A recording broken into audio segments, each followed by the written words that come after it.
गुरुदेव के चरणों में कोटि कोटि प्रणाम, गुरु शक्तियों के चरणों में कोटि कोटि प्रणाम। 21 जून को इंटरनेशनल योग डे मना। आज हम इस योग को ही डिकोड। हम सबको लगता है योग मतलब योगासन, बट एक्चुअली में योगासन इस योग का एक पार्ट है, एक अंग है। योग का पूरा फुल फॉर्म अगर हम बोलें तो इट इज़ अष्टांग योग। तो 21 जून को हम अष्टांग योग दिवस मनाते हैं, ना कि योगासन दिन महर्षि पतंजलि ने अपनी बुक योग सूत्र में इस अष्टांग योग को डिस्क्राइब किया है। It is actually step by step. योग मतलब कनेक्शन, कनेक्टिविटी। तो ये योग सूत्र में स्टेप बाय स्टेप हमारी आत्मा को परमात्मा से कैसे कनेक्ट करना है वो डिस्क्राइब। आप सोच रहे होंगे कि अष्टांग योग से क्या होगा, परमात्मा से कनेक्टिविटी से क्या हो जाता है। तो याद कीजिए बचपन के वो दिन जब हम बहुत छोटे थे। दिन भर कितनी एनर्जी रहती थी हमें, खेलना कूदना, हंसी मजाक करना, रूठना मनाना। अगर किसी पे गुस्सा भी आ जाता था, किसी से झगड़ा भी हो जाता था, तो 5 मिनट में भूल के फिर हम खेलने लग जाते थे। कहते ना बच्चे भगवान का रूप होते हैं, एग्जैक्टली वैसा ही रूप हम अब भी बन सकते हैं। और इसीलिए हमें ये अष्टांग योग अपनाना है, ना कि सिर्फ योग, योगासन, एक्सरसाइजेस पे ध्यान देनी है। इट्स अ पार्ट, एक अंग है। तो आँख, नाक, कान, हाथ, पैर, हर पार्ट, हर अंग इम्पॉर्टेंट है। वैसे ही अष्टांग योग का हर अंग इम्पॉर्टेंट है और योगासन उसका एक सिर्फ पार्ट है। अष्टांग योग में उन्होंने हमारे बॉडी को बैलेंस करना, माइंड बैलेंस करना और कैसे कनेक्टिविटी करना परमात्मा से, इसके लिए 8 पार्ट्स बताए हैं। तो इस अष्टांग मार्ग में उन्होंने पूरा स्टेप बाय स्टेप बताया। जैसे हम बचपन में, जैसे हम स्कूल जाते हैं तो सबसे पहले हमें पेंसिल पकड़ना सिखाया जाता है, फिर कुछ लाइन्स, सर्कल्स ड्रॉ करना और फिर धीरे धीरे लिखना सिखाया जाता है। और उसी वजह से आज हम बुक्स, बड़े बड़े बुक्स, इंजीनियर्स, डॉक्टर्स बन सकते हैं। तो इंजीनियर, डॉक्टर बन गए तो क्या पेंसिल पकड़ने की ज़रूरत नहीं है? या जो हमने लाइन, सर्कल्स ड्रॉ किए थे, जो लिखना सीखा था, वो सब भूल जाना है? नहीं। सो इंजीनियर बनने के बाद पेंसिल पकड़ना, लिखना, ये सब पार्ट बन जाता है। वैसे ही अष्टांग मार्ग में जो 8 पार्ट्स है, 8 अंग हैं, ये 8 अंग हमें फॉलो तो करने ही हैं, पर ऐसा नहीं है कि लास्ट पार्ट पे अगर आप पहुंच गए तो फर्स्ट वाला किया नहीं किया चलेगा। तो आज हम इस अष्टांग मार्ग को डिकोड करेंगे।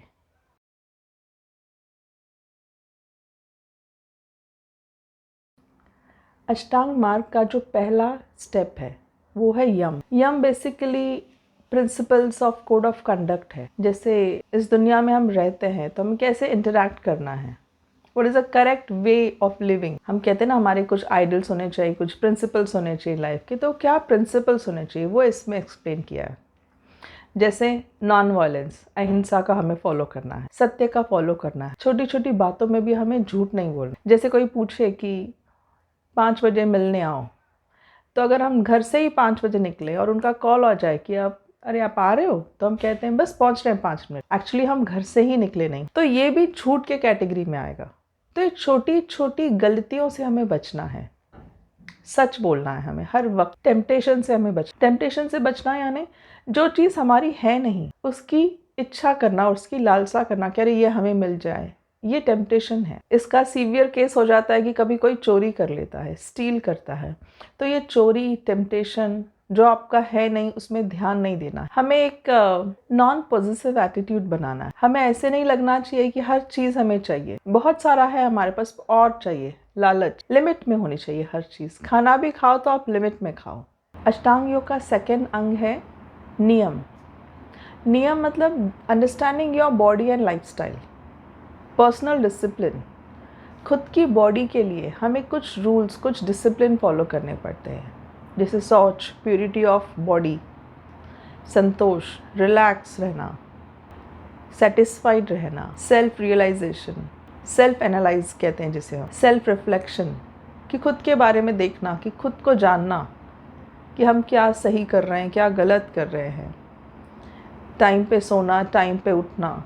सो अपना बॉडी का डिसिप्लिन मेंटेन करना, अपनी लाइफस्टाइल को एक डिसिप्लिन में रखना, यही स्टेप बाय स्टेप है जिससे हम प्रोग्रेस करते जाते हैं लाइफ। तो ये है नियम। पहला था यम, दूसरा था नियम। अष्टांग योग का अगला जो अंग है वो है आसन, जिसे हम योगासन कहते हैं। तो योगासन या आसन, आसन का मतलब यह है कि बैठना। तो आसन या योगासन में बेसिकली हम कंफर्टेबली पोजीशन में, किसी भी कंफर्टेबल पोजीशन में ज़्यादा से ज़्यादा टाइम तक बैठ पाए, इसकी प्रैक्टिस करते हैं। और इसमें अलग अलग आसनों की हम प्रैक्टिस ही इसलिए करते हैं कि जब हम मेडिटेशन करने, आगे के जो अंग हैं, आगे के जो पार्ट्स हैं अष्टांग योग में, उसमें जब हम ज़्यादा से ज़्यादा टाइम तक एक जगह बैठ के मेडिटेशन करते हैं, तब हमारी बॉडी अपोज ना करे, हमारी बॉडी में पेन ना हो। तो उसके लिए हमारी बॉडी को प्रिपेयर करना है।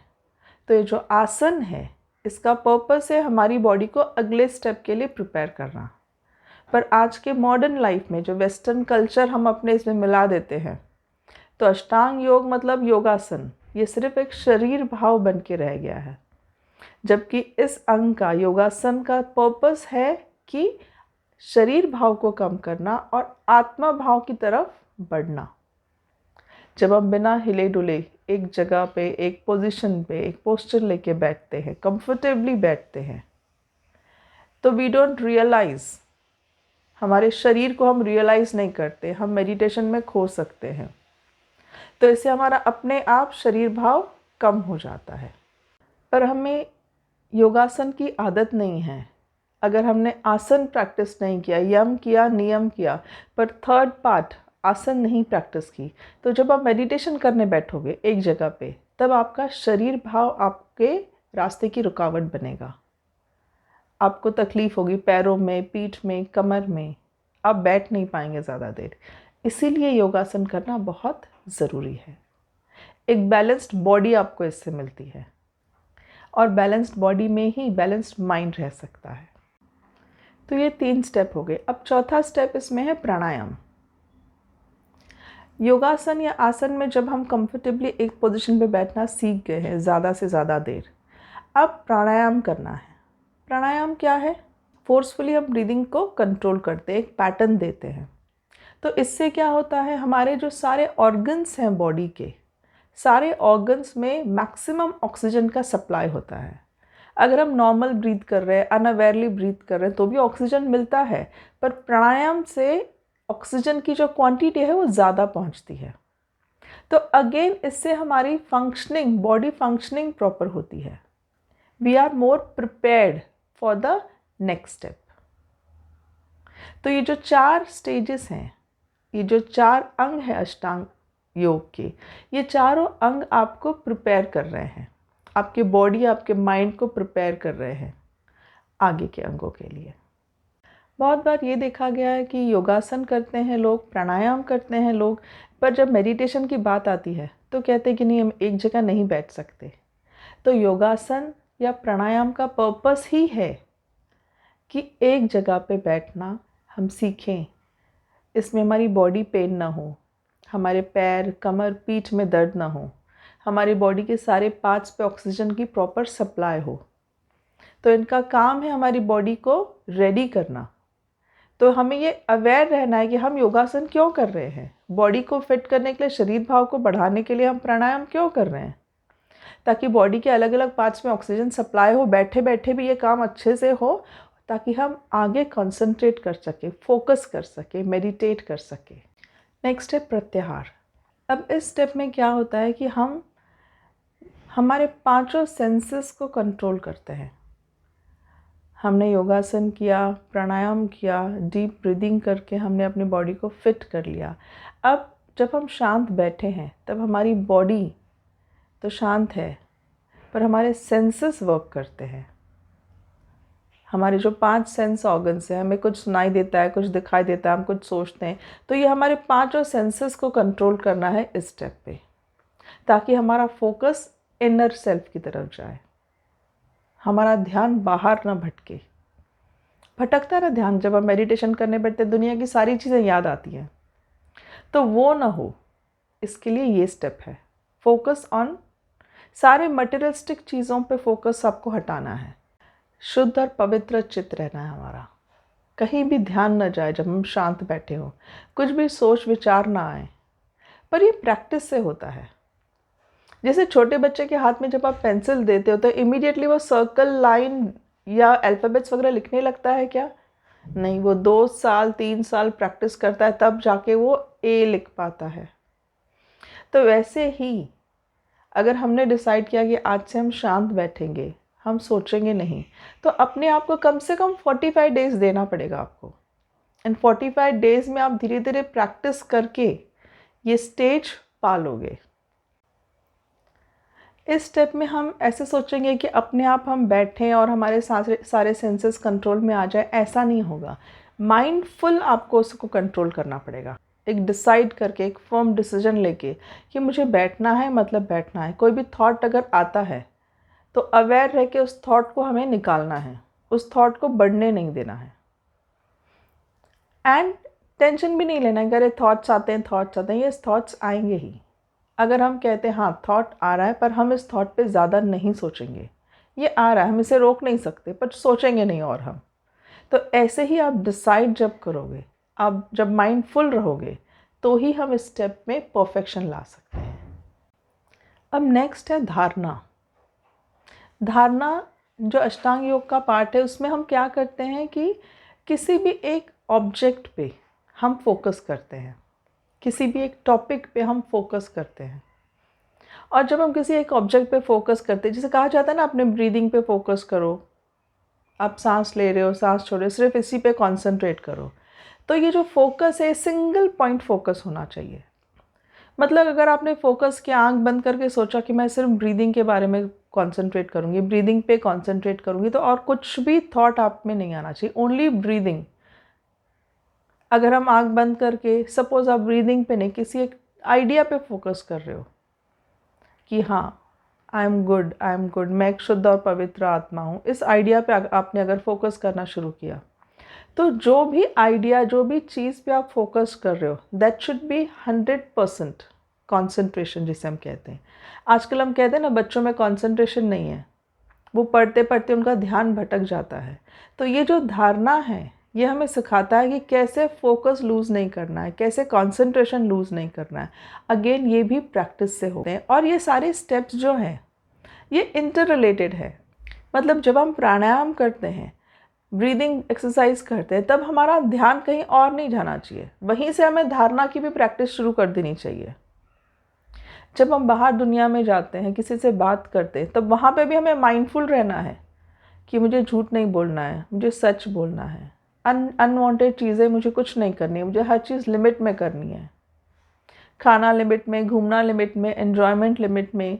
तो ये सारी चीज़ें जो हैं ये इंटर रिलेटेड है, इंटर कनेक्टेड हैं। इसे बताया स्टेप्स में गया है, पर धारणा करने के बाद आप ऐसे नहीं बोल सकते कि मैं चलो प्राणायाम नहीं करूँगा, मैं योग नहीं करूँगा, मैं सच नहीं बोलूँगा, वो तो हो गया ना उस स्टेप पे। तो everything has to be continued. हम एक एक स्टेप आगे बढ़ रहे हैं, पर जूना हमें कायम रखते हुए बढ़ना है। तो ये धारणा, सिंगल पॉइंट फोकस, और ये अष्टांग योग बच्चों के लिए बहुत ज़रूरी है, क्योंकि जब वो पढ़ने बैठते हैं तब एक जगह नहीं बैठ पाते, बार बार उठते हैं, फोकस नहीं कर पाते, ध्यान भटकता है। तो all this things are very needed since childhood. ऐसा नहीं कि बड़े होने के बाद जब डॉक्टर कहे कि आपको डायबिटीज़ है, आपको बीपी है, आपको ये है, तब आप योगासन शुरू करो। बचपन से ही उन्हें, बच्चों को ये आदत डालनी चाहिए, और ये पॉइंट क्लियर करना है उन्हें कि अष्टांग योग का एक पार्ट योगासन है। इसके बाद 7th जो अंग है, 7th जो पार्ट है, वो है ध्यान, मेडिटेशन। इसमें हम क्या करते हैं कि अगर धारणा में हमने किसी भी एक चीज़ पे फोकस किया, तब ध्यान में हम उस चीज़ पे ही फोकस कायम रखते हुए उस चीज़ से क्या मैसेज आ रहे हैं, जिसे हम इनर ज्ञान कहते हैं। जैसे आपने किसी टॉपिक पे फोकस किया कि मुझे क्या करना चाहिए, मुझे क्या कोर्स करना चाहिए, मुझे क्या जॉब करना चाहिए, किसी भी एक डिसीजन को लेके आप कंफ्यूज हो कि मैं क्या इसका फ़ैसला करूं, तो आपने इस टॉपिक पे फोकस किया धारणा में। तो मेडिटेशन में जब हम करते हैं तब हम इतना कंसंट्रेट करते हैं कि धीरे धीरे हमें उस टॉपिक से आंसर मिलने लगता है। धीरे धीरे हम अवेयर होते जाते हैं कि वो चीज़ है या टॉपिक है जिस पे भी हम फोकस कर रहे हैं वो हमें क्या मैसेज दे रही है, हम उसे डिकोड कर। कहते हैं ना, चीज़ें, एनवायरनमेंट, हर कोई हमसे बातें करता है, बस हमें उस पर फोकस करना है, हमें उस पर कॉन्सेंट्रेट करना है। बट रील्स की वजह से, टिकटॉक की वजह से हमारा कॉन्सेंट्रेशन सिर्फ 30 सेकेंड्स का ही रह गया है। तो अगर हम कोशिश करें, प्रैक्टिस करें कि किसी भी चीज़ पे 10 मिनट 15 मिनट फोकस करें, कंसंट्रेट करें, तो हर चीज़ हमें मैसेज देती है। हर चीज़, हर टॉपिक से हमें कुछ सीख सकते हैं। और ये नॉलेज हमारे अंदर से आता है, कोई हमें बाहर से नहीं बताता है। एवरीथिंग इज़ इनसाइड अस, जिसे हम कहते हैं हमारे अंदर का दिया जलना, जिसे हम कहते हैं कि ज्ञान। इस ज्ञान की प्राप्ति आपको अंदर से ही होती है जब आप इस स्टेज पे पहुंचते हो, ध्यान मेडिटेशन के स्टेज पे। हर सवाल का जवाब आपको इस स्टेज पे मिल सकता है। तो अगर आप योगासन कर रहे हैं तो बहुत अच्छी बात है, अगर आप प्राणायाम कर रहे हैं तो उससे भी अच्छी बात है। बस एक एक कदम आपको आगे बढ़ना है। हमारी जो सांस्कृतिक धरोहर है, अष्टांग योग is a very strong position, आज दुनिया उसको मान रही है। पर इसको हम सिर्फ योगासन या प्राणायाम तक ही न रखें, आगे भी स्टेजेस हैं, उस तक पहुंचिए। हर किसी को पहुंचने की इक्वल चांस है। ध्यान करते हुए, मेडिटेशन करते हुए जब हम किसी ऑब्जेक्ट पे कंप्लीट फोकस करते हैं, उसकी मैसेजेस डिकोड करने लगते हैं, तब उसके आगे का लास्ट स्टेप जो है वो है समाधि। समाधि मतलब मरना नहीं। समाधि मतलब ध्यान में जब वो एक स्टेज आता है, मेडिटेशन में जब वो एक स्टेज आता है, जब आप उस ऑब्जेक्ट पे फोकस करते करते करते आपको मैसेजेस मिलने लगते हैं, आपको आंसर्स मिलने लगते हैं, आप डिकोड करने लगते हो, और आप रियलाइज़ करते हो कि आपकी आत्मा जो है उसकी कनेक्टिविटी परमात्मा से हो रही है। और धीरे धीरे इसका नेक्स्ट स्टेप जो होता है समाधि में, वो क्या होता है, परमात्मा से आत्मा कनेक्ट हो जाती है। इटर्नल ब्लिस जिसे हम कहते हैं, मोक्ष कहते हैं, एनलाइटमेंट कहते हैं जिसे हम। तो जब आपकी आत्मा परमात्मा से कनेक्ट हो जाती है तो हर सवाल का जवाब आपको मिलने लगता है। आप बिल्कुल भी, जैसे मेडिटेशन तक के स्टेज में भी आप अवेयर होते हो कि आप मेडिटेशन कर रहे हो, आप किसी ऑब्जेक्ट पे फोकस कर रहे हो, पर जब आप समाधि स्टेट में आते हो तब आप ये भूल जाते हो कि आप एक शरीर हो और मेडिटेशन कर रहे हो। आप सिर्फ अवेयर रहते हो एक सुपर पावर, परमात्मा का चैतन्य, उनसे कनेक्ट होते हो, और सिर्फ वही अवेयरनेस रहता है। इसलिए कहते हैं ना कि ब्लिस, एकदम शांत आपको एनवायरनमेंट मिलता है, क्योंकि आप हर चीज़ भूल चुके होते हो। इसे कहते हैं मोक्ष। देखिए, लाइफ है तो प्रॉब्लम्स होंगे, पेन्स एंड प्लेजर्स दोनों ही होंगे, पर अगर हम चाहते हैं कि हमारी लाइफ की प्रॉब्लम्स हमें ट्रबल ना करें, उन प्रॉब्लम से हम हारे ना, एक्सटर्नल एनवायरनमेंट जो है उससे हमें तकलीफ़ ना हो। कुछ लोग होते हैं ना, बहुत ही शांत होते हैं, कुछ भी इश्यू हो जाए, कुछ भी तबीयत ख़राब हो या किसी से झगड़ा हो या कुछ हो, वो ज़्यादा ट्रबल नहीं होते हैं, वो शांत ही रहते हैं। तो क्यों होता है ये? कुछ लोग बहुत हाइपर हो जाते हैं, दिन भर उसी के बारे में सोचते रहते हैं, ऐसा उनके साथ क्यों होता है? तो जब हम मेडिटेशन करते हैं तो एक ऐसा स्टेज आ जाता है जब आपकी कनेक्टिविटी परमात्मा से हो जाती है, तो मॉर्निंग में किया हुआ मेडिटेशन, मॉर्निंग में जो आपको ब्लिस मिला है, वो ब्लिस दिन भर रहता है। जो पीस मिला है, हर चीज़ हम दुनिया में क्यों करते हैं? खुशी के लिए करते हैं, खुश रहने के लिए करते हैं। हम खाते भी वो हैं जो हमें पसंद हो ताकि हमें से खुशी मिले, हम पहनते भी वो हैं जो हमें अच्छा लगता है, हम काम भी वो करना पसंद करते हैं जो हमें खुशी दे। तो अगर हम हर चीज़ खुशी के लिए कर रहे हैं तो उन चीज़ों से मिली हुई खुशी टेम्पररी होती है। सपोज़ आज मैंने कोई ऐसी ड्रेस पहनी जो मुझे बहुत अच्छी लगती है तो आज मैं खुश होती हूँ। कल मुझे कोई ऐसी ड्रेस पहननी पड़े जो मुझे बिल्कुल पसंद नहीं, तो मेरा मूड ख़राब हो जाता है। तो मेरी खुशी जो है ये एक्सटर्नल फैक्टर्स पे डिपेंडेंट है आज मेरा फेवरेट खाना मिला तो आज मैं बहुत खुश हूँ। कल अगर मुझे मेरी पसंद की सब्ज़ी ना मिले या कुछ पसंद नहीं आई खाना मुझे, तो मेरा मूड ख़राब हो जाता है। क्यों? क्योंकि मेरी खुशी उस एक्सटर्नल फूड पे डिपेंडेंट है। पर अगर आप सुबह मेडिटेशन करके इस स्टेज तक पहुँचते हो, तो वो जो खुशी है, वो जो शांति है आप में, वो दिन भर रहती है। लाइफ लॉन्ग आप शांत रह सकते हो। जैसे छोटे बच्चे होते हैं, भगवान का रूप जिसे हम कहते हैं, तो वही रूप आप बड़े होने पे भी पा सकते हो। वही खुशी दिन भर, जिंदगी भर कायम रह सकती है। आप सब अष्टांग योग से जुड़े, इसे सिर्फ योगासन या प्राणायाम न समझें। यही गुरुचरणों में प्रार्थना है। आप सबको स्वामी जी का बहुत बहुत आशीर्वाद। जय बाबा।